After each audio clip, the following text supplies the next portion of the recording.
So, of course, we wanted to end this first day with some tasting and kind of bring it full circle to the sensory side of things, to the vocabulary and palate vocabulary of bread.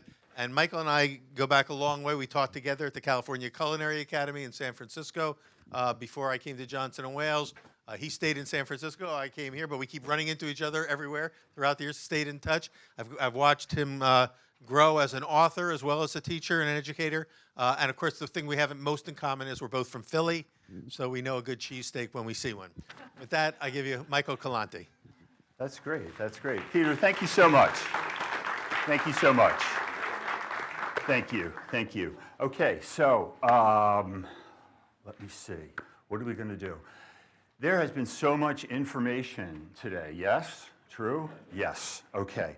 So when we do, I work a lot with sensory groups and like customer surveys, consumers, and things like that. And when they get overloaded, we have to do refreshing your brain thing. So play along here. So what you're going to do is you're going to take your fingers and you're going to start at the top of your ear. What is this thing called? Your ear curl. And you're going to just gently massage it and uncurl it and come all the way down. Come on, do it. You have to do it. If you don't, then you won't understand anything I say if you don't do it. All right? And what that does is, first of all, it brings a lot of blood into your brain. And you're like, okay, and then there's oxygen and stuff like that. So you're like, okay, you're ready to hear something new. So that means I have about 1.5 minutes to hook you before you start seeing where the senso bus is so you can plan your taste. Okay, so let's see what's going on. So this is called Savoring the Flavors of Bread. And okay, here you go. So here's an analogy. Symphonies, classical symphonies. Some of them have 3 movements, many of them have 4. All right, if we have a 3-movement one, it's usually called A, B, A, right? Any musicians in the house so any of you don't, I think maybe you know what I'm talking about. So in the first one, the theme, the melody is introduced, and they play it, and they go this and that, and they set the tone. They go, okay, that's that. Then in the second one, they go, all right, we got to change it up here. Second one's a little more technical. It's usually somber. It changes the key. They look at things differently, and they're like, huh. And they give you a chance to reflect on what you heard in the first movement. And then when they get to the third movement, they're like, okay, all bets are off. We're going to bring it all together, right? If you're Beethoven, you have people like singing by the end, and people think you're insane and stuff like that. And that's where the ending brings everything together. So that's how my talk is going to be today. I'm going to start out by setting a theme, and I'm going to show you. You should all have copies of the flavor wheel for bread. Great, excellent. So I'm going to tell you a little bit how that came about. Then we'll take a break, well, in our brains, and I'll tell you a little bit how sensory works, a little bit how your tongue works, a little bit how your nose works, and a very special thing called chewing your food, which no one does, which is why we can't taste things. And then I'll sum it all up and give you a couple tricks and tips that you can use when you go out to the beer and bread tasting. Okay, so that'll be our little symphony, all right? So I set that up for 2 reasons. So A, you can set your clock and you know how long I'm going to talk about each thing. So when I'm science, you're like, okay, he's halfway done. And then the other reason I did it is I gave you vocabulary for a specific art. And when you take music appreciation, one of the first things they teach you is this is how a symphony is structured. Here's what the composer is going after. And the point to that is when you have a shared vocabulary for something that you like, you appreciate it more. So in the food world, they have this for wine, they have it for chocolate, they have it for cheese. Oh my gosh, they have it for everything, right? And then I thought, you know, as a baker, geez, why don't they have that for bread? So I thought, I'm a baker. I can taste things. Let's see what that would be like. So I have to look up there. So anyway, this is what it eventually looked like. So if you look at it on the top half, there's a slice of bread, and you can see 2 physical components that we evaluate when we're tasting bread. There's the crumb, the inside, And then there's the crust, the outside. We taste them at different times because they have different effects on our palate. So these are physical distinctions between what's going on. And then at the bottom you have another one called grain character, and that has more to do with the fermentation and how as a baker you make choices to make something lightly fermented, moderately, or you forget and it's too hot and then it's a big pile of vinegar or beer. And so that's more of the soul of what it is. And then underneath you see a list of terms. All right, so this is what it eventually ended like, and I'll take you into how we got about doing that. So I said, you know what, I'm going to go to the source. And one of the sources is, well, I'm from San Francisco, so right up the street, well, you know, anything less than 3 hours is right up the street in California. And so right up the street is University of California. So Ann Noble, you may know the name, but if you don't know the name, you likely know her work with the wine aroma wheel. And she is a sensory scientist who works in the wine department at UC Davis. So I went to her. And this came out in like the mid-'80s. And it was part of the California wine industry's initiative to get people to drink California wines. You know, it's very common these days, but then it was only houses like Gallo or Mondavi or something like that, and then these little houses. So they approached Dan and said, hey, give us something that's colorful, give us something that's fun. So while people are tasting wine, they can have like a little board game, right? So it can, and she said, okay, so this is what she came up with. And so I went to her and I said, you know what? So remember, when she did this is like 1980s. And she said, you know what? This is based on cognitive psychology. And so as a baker, I'm like, you have to tell me what that means. And she said, you know, as a species, as humans, we want to, you know, we don't even want to, we need to create categories of things based on similarities. We need to do it. We have so much input. If we don't do it, then we'll just shut down. I said, okay. I drove all the way to Davis to learn this. I was like, okay. So I'm coming back. I'm thinking about it. And on the way back, there's an IKEA store. I'm like, oh, I need some light bulbs for some crazy things that I have. So I go in, and I look, and I see the sign. And it says, oh, furniture. I was like, okay. So I go through, and then a big sign says tables. And then I see kitchen tables, I see dining room tables, I see end tables, and I'm like, oh, I get this. And then I went to the next section, and it was chairs. And then there's like dining room chairs, there's like side chairs, there's like rockers and all of that stuff. And I was like, oh my God, there it is right there, okay? So IKEA gave me the idea. Get it? See how I did that? Okay. And anyway, so as an example of this, I put up there one of the details from Ann's, where she takes fruity and then breaks it down by different categories, and then down to that in very specific notes. All right? So then I thought, okay, well, I'm a baker. I eat bread. I can taste. I'll write things down. I'll make my own list. This is easy. So I did it, and that was that, and I had all these things. So jump forward a little bit, and I'm in New York, and I'm teaching a class at a school. I'm teaching sourdough, and you know, in the middle, you're talking to your students and everything. So this one student, she says, oh yeah, we're talking. She says, oh, I'm a lexicographer. I'm like, well, what is that? And she says, well, you know, I collect words. And she showed me like little like Post-its with words and all this kind of stuff. And I said, and I'm like, and people pay you to do this? What do you? And she's like, oh yeah, no. She's like, I'm an editor for Merriam-Webster. And I said, oh, because that is one of the most highly regarded dictionaries. And I said, well, okay, well, let me show you what I did with bread. Let me show you all these little categories. And I drew some things, and I showed her words and all that stuff. And she said, throw it away, dude. Just throw it away. And I was like, okay. And I was like, well, you have to tell me why you said throw it away. She said, well, you know what? A lexicographer, we don't define, we don't prescribe, we don't tell people what it is things are.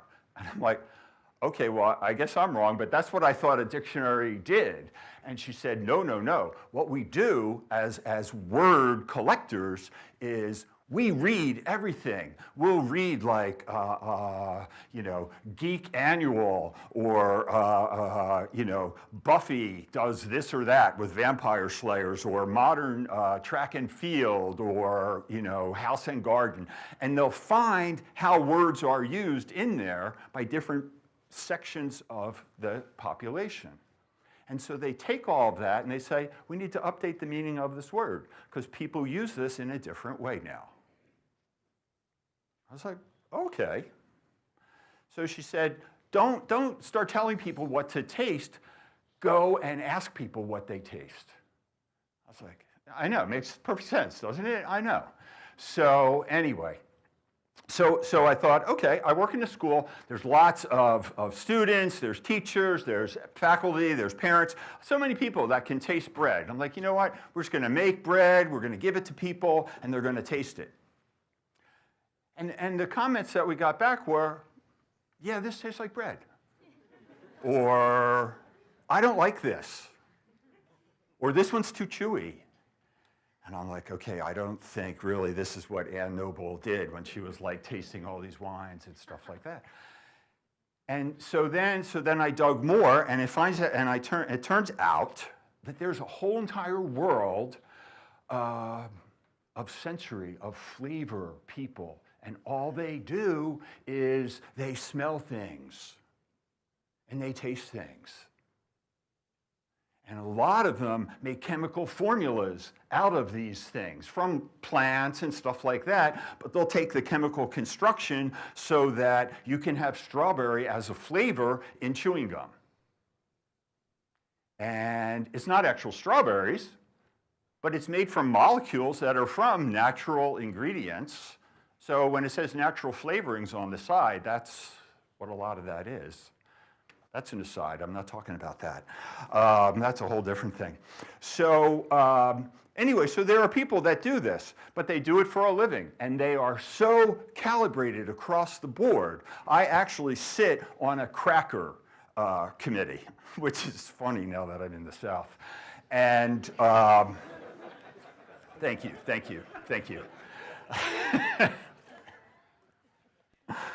And let me see now, where was I? Yeah, my mom she's watching this live, and now she's like smacking herself for this one. So anyway, I sit on a panel for some company. I'm not allowed to say their name because I signed and said I wouldn't. But we come in, and about 2 or 3 days a week, we taste different versions of crackers that are different from like a half a percentage point of butter in them or something like that. And we have to see whether that actually makes a difference in the texture, so whether the company can cut down 1/2% on the butter on the formula for the 2 million crackers, because that's a lot of money that they save, right?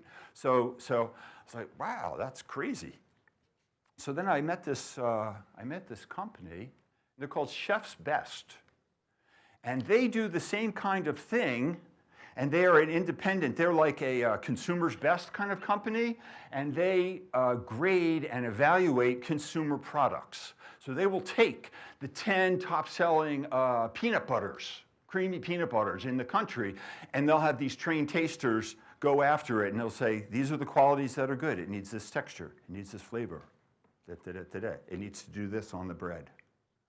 And then they'll give the winner the award. Only these aren't just people that are trained just to do that. These are chefs. These are chefs who were sent through a master tasting program. And a chef, I don't know anybody more. And when I say chef, I just mean culinarian. So it's probably everybody in this room.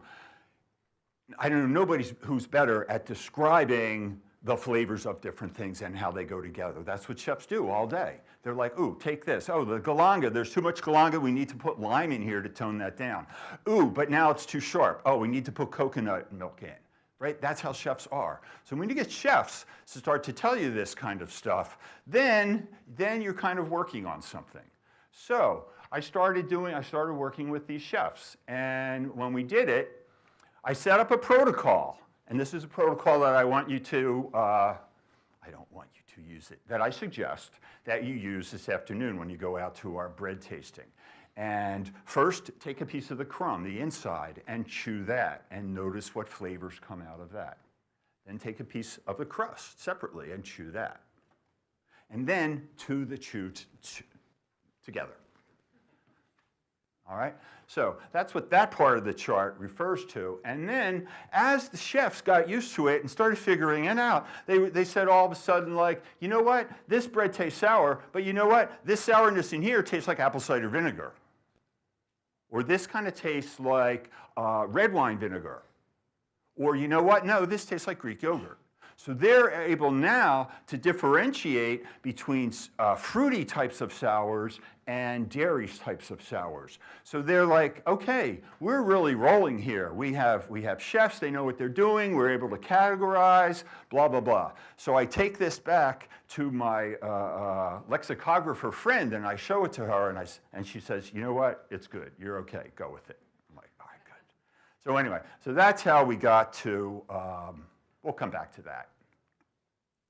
So, if the first thing is to get people to identify a taste or a flavor or a specific note, the second thing is to get them to rank that on an intensity scale from low to high. You with me? No means yes? Okay. Many, many things are so common, and they're in all types of foods, whether they're savory or whatever, that there are standard categories for things like sweet. And you can see what that would be here.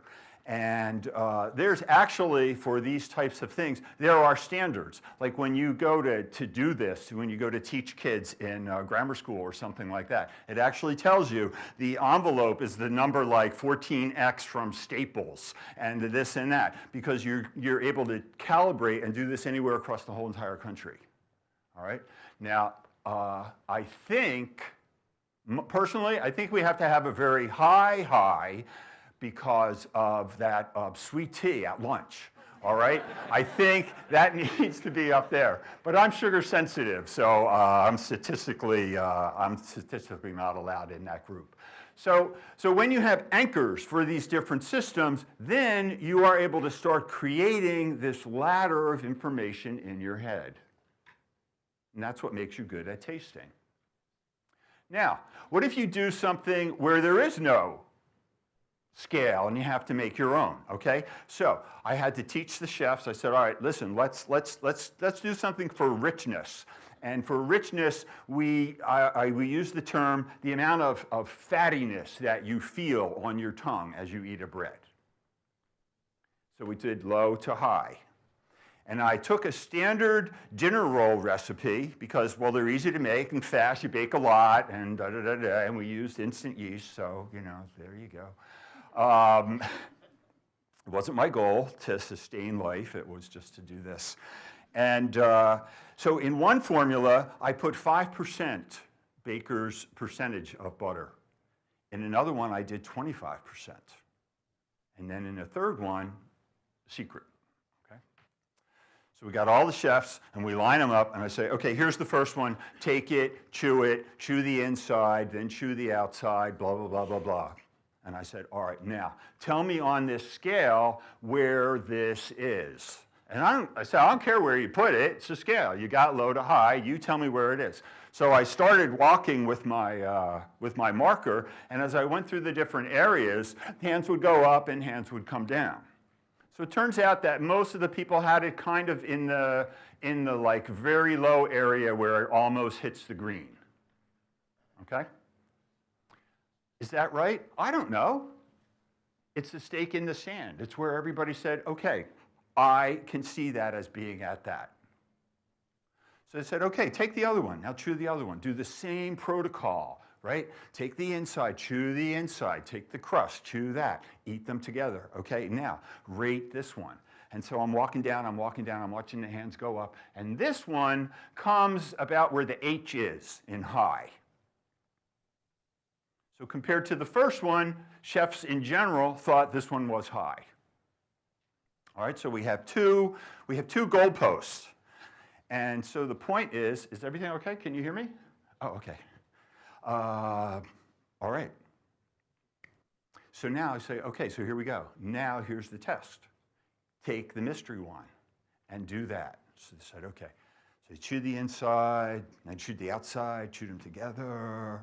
And they're like, can we eat the other ones? I said, I don't care. Do it. You know, you can't cheat your senses. I don't care what you do. So they tasted that one, and like, no, I taste this one, and then I said, okay, where is it? So they came to a number about just past the W of low as a group. And some were a little bit lower and some were a little bit higher, but they were within, you know, like a letter or two, which is good statistically. Whenever you can get a whole room of people to do that, you're like, it's working. So the trick was, I said, okay, so let me tell you something. The amount of butter in the first roll was 5%, and the amount of butter in the second roll was 25%. And I said, so eat that middle one and tell me how much percentage it was. And they said, yeah, you know what? It's about 12%. Well, it wasn't. It was 15, but I mean, you know, give me a break. I'm just giving people rolls, and they're saying, hey, there it is. So that's the idea of calibration. When you have a number of palates, you need to get them to operate as one. So when we go to the Sensobus and the beer and bread tasting, I encourage you to be in a small group, be 2 or maybe 3, no more than 4, because then it starts to get political and no one knows, right? So, and the idea really is just like, you know, put a little check down and say, hey, this one is this sweet. And then when you go to the next one, say, and try to calibrate your palate according to that, okay? So, let's see, I think. Well, you know what? I'll just look at the slide, and that'll tell me what to do. Oh, okay, great. Okay, so that was the first movement, okay? That was all of that. So now I'm in the science part, so now you know we're halfway done, right? How am I on time? Are we okay? All right? Yeah, we're fine. Okay. That means go faster. Okay, so now that you know how this all came to be and all that kind of stuff, here's some science. Well, science. Tasting, flavor, all that stuff. Okay, so there are basic tastes: salt, sweet, sour, bitter, umami, right? And there's also a 6th one coming down the street, and you'll see that in about a year and a half, but I can't tell you about it. So, and those are all perceived on the tongue. They're not perceived anywhere else. You can't smell sweetness. You can't smell saltiness. You think you can if you go to the beach, but it's not really. It's the molecules landing on your tongue that you're like, oh yeah, it is salty down here. Okay, so taste on your tongue. The aromas are where the flavor notes are read, right? So the strategy is that the taste together with the flavors, or with the aromas, create in your head a flavor. All right? And so here is a drawing of that. And my mom sent this to me about 6 months ago. Apparently, this was the cover of my 3rd grade science report. So, I don't know, I guess, you know, I was hardwired for this before I even knew it. So anyway, but the cute part is I remember that frying pan. That was an actual pan in my mom's battery cuisine. So now, the missing piece here is there's no chewing. There's smelling, there's licking, and there's swallowing. And that's mostly how Americans eat, right? Which is why there are flavor industries that can create these molecules and pack them on chips so that when you open that bag, you want those because they have umami and you can smell the chili and what is it, chipotle, right? That's the biggest one to have now. It was sriracha, but we're done with that. And so when you're eating, you're like, oh yeah, sensation, aromas, ah. Anyway, but that's a different talk. There's no potato chip, like Frito-Lay's, you're not in here, are you? No? Okay. I had Peter vet the list to make sure. No. So anyway, so there is a thing called retro, I'm not even going to read it. Back of nose smelling. Back of nose. So here's what I'm going to back up. Okay, now you see the aromas going up to the little ganglia up there, registering in the thing. You don't even see the tongue, right? And, oh man, no wonder I got a C. I didn't even have tongue, and I don't have retronasal. So yeah, I guess I was lucky to get a C on that. So anyway, what happens is there's a hole at the back of your mouth that goes up into your nasal cavity, and you can see it kind of like tapering down into there, right? And what happens is, as you chew, friction, heat, saliva, enzymes, all this kind of stuff, releases those, I'm just going to call them flavor molecules, all right? Can we go with that, flavor molecules? And it releases those, and they go up into your nose. And if you don't chew your food and let those go up through your nose, then you are missing the most important part. So you're smelling and you're licking and swallowing, but you're not really registering the flavors. And so here's an analogy. Let's take, I got a pan here, and I'm sauteing some mushrooms, right? And then in goes, well, I think mushrooms are okay. And then I'm going to put some beef cubes in there and brown those and stuff like that. I'm like, okay, let's take a little bit of brandy, put that in, tilt the pan, let the flames lick it, right? Flambe. So I'm going to take a stainless bowl, and I'm going to hold it over top of that pan. And all of those volatiles are going to collect underneath that bowl. So if I took that bowl and licked it, I would taste beefy umami. I would taste the umami in the mushrooms and the earthiness. I would taste the sweetness of the tomatoes. Are you tasting these? No? Yes? No? Anybody thinking beef bourguignon? Yeah? Anybody? No? Oh, gosh. Well, the point of that was I was supposed to tell you that we are hardwired, maybe it's late in the afternoon, we are hardwired to remember those kinds of flavors. But if we don't go out of our way to program ourselves to learn those, then we never will do it. We'll just lick and smell and swallow. So here's how you do, what is it called? Retronasal olfaction. I know it is. That's just a teaching technique to reinforce, so I don't have to say, see how I'm doing it? Okay. So here's how you do it, and you have to do it. And even people who didn't unroll their ears, you have to do this, all right? Otherwise, you're just going to be licking and swallowing, all right? So that's your penalty, all right? So, okay, so here we go. Breathe in through your mouth, breathe out. Okay? Do it? Okay. Breathe in through your nose and breathe out. Okay? Now, breathe in through your nose and out with your mouth open. It's not pretty. It looks weird. It sounds nasty. Your mom will get offended. Do it. I don't hear it. That's retronasal olfaction. So when you chew those breads, you breathe them out through your nose. That's how wine connoisseurs do it. That's how coffee cuppers do it. That's how they taste what's in there. That's how they get from those broad categories of sour down to little things like, oh, goat cheese aged in wet grass under the shade of oak trees. That's how they get there. All right?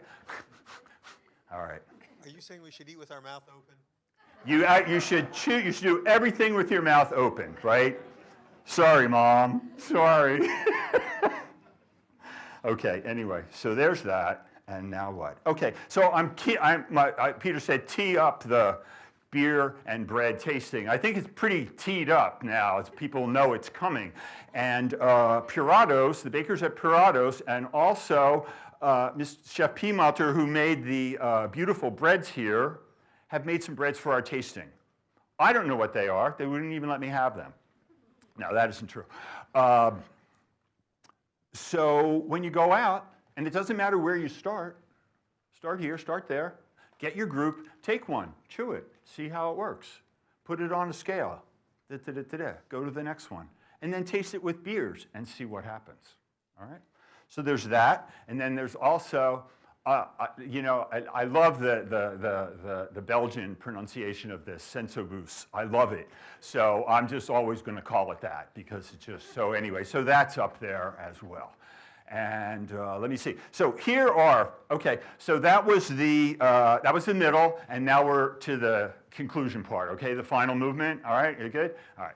So here are some things that you can put into play as you start to catalog your own flavors and aromas. First of all, do the chew test. And that's a very fancy word. Sensory is, we have very fancy words. Take a piece of the crumb, the inside, and put it in your mouth and chew it. And what's going to happen is one piece will break into two pieces. And you bite down on that, and those will become 4. And then you'll bite down on that, and those will become 8. And then those will become 16. And at a certain point, those pieces start coming back together. Now, you're still going to chew, right? Because you like to do that now. So you're still going to chew, but the breakdown, come apart, that is what we call the length of chew. I know, very fancy word. And so when you taste your first bread, just say, oh, okay, this has this kind of length of chew to it. That's good, we like that. And then as you do the next one, see where that one falls on that scale. Now, baking developers use that information for things like, I mean, obviously it relates to the gluten and the gluten formation or how much tenderizers are in it. So we use that when we say, all right, what is the preference of the people in this region? And the people in the Northeast region and the Pacific Northwest, wow, man, we love long chewing experiences. Think of the boiled New York bagel. We love that. You just chew it, and it just keeps breaking apart. It doesn't come back together.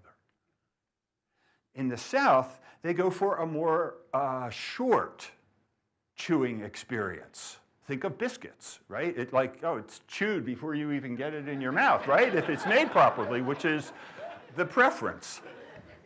And a good example of this is those little epi rolls that we had at lunch today, where they made here, and outside, oh, they were just as crispy as this.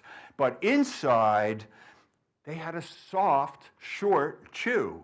You could chew the inside of that in 6 chews. Now, coming from San Francisco, I was like, if there's anybody else, I think there's a couple other West Coast people in here, they'd be like, oh, you can never sell this in California because we need things to chew longer because that's what we like. But anyway, that's just a regional preference. So chew that. Secondly, work from general to specific. All right, so start with sour. All of these breads, I understand, have some sort of sourdough in them. And before you start saying, oh, this is like the goat cheese under the oak tree or whatever, kind of rank it on that scale. How sour is this? And as we learned earlier, sourdough breads don't necessarily have to be sour. I mean, I don't think we learned that earlier. It was reinforced earlier. And that's one of the things that we as connoisseurs need to help our followers understand. So then first do that, and then after that, then try to pick out these notes. Is there a fruity note in there? Or is there a dairy lactic note? There's a 10-second rule. If you can't find anything after 10 seconds, it means it's probably not even there. So just go to the next thing, all right?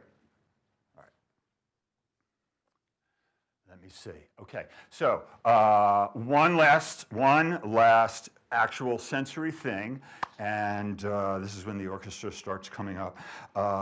Okay, there was a violent display of crust phobia earlier today, which I actually absolutely loved. Uh-oh, did it turn me off now? Oh no. Well, it says bitter versus sweet. So here's what's happened. Do you ever make caramel? Okay, so you start out with sugar, And you start cooking it, and it's clear. And then it gets this like light color. Then it gets kind of a medium, kind of reddish brown. And it gets this like really, really red, dark brown, almost like coffee kind of color. And then it burns. All right? So you got two things going on here. You've got the sweetness of this. So this one is very sweet. Starts to get less and less as you get down. Think of the top of the creme brulee is about here, and think about this as being like a Zach Galper crust, like one of those Bien Cuit crusts from Brooklyn, you know, that are like so dark. And so the sweetness goes down like that, and at the same time, the bitterness goes up. So when you take a piece of the crust, the first thing I want you to taste is take the bitterness, and let's put that on a scale. Can this be back up? No? Oh, okay. So make a scale. You know how to make a scale, right? I showed you. I walked around. Okay. And just determine how bitter that is. So there's that, right? Find it, rank its intensity. Then the next thing is, let's see what kind of specifics we can get out of that. And if you look on your chart, you'll see specific crust notes like toasty or roasted or resinous or fruity, etc. See if you can pull out any of those notes. And the way to do this is to take a piece of the crumb and eat it with the crust. Because salt and sugar and richness are modulators for bitterness. When you take something bitter, you can add salt to it to bring it down, you can add fat, you can add sweetness. And that's why a properly made brioche has a crust like this dark, because inside you have salt and richness and sweetness.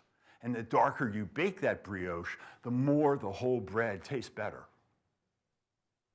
All right, so once you do that, then you're going to be able to pull out, and this is where I'm going to ask you to look on your chart for the crust notes down at the key at the bottom. This is maybe where you'll be able to pull out specific notes. And I'm going to pick the resinous one, which I think is number 6 or 7?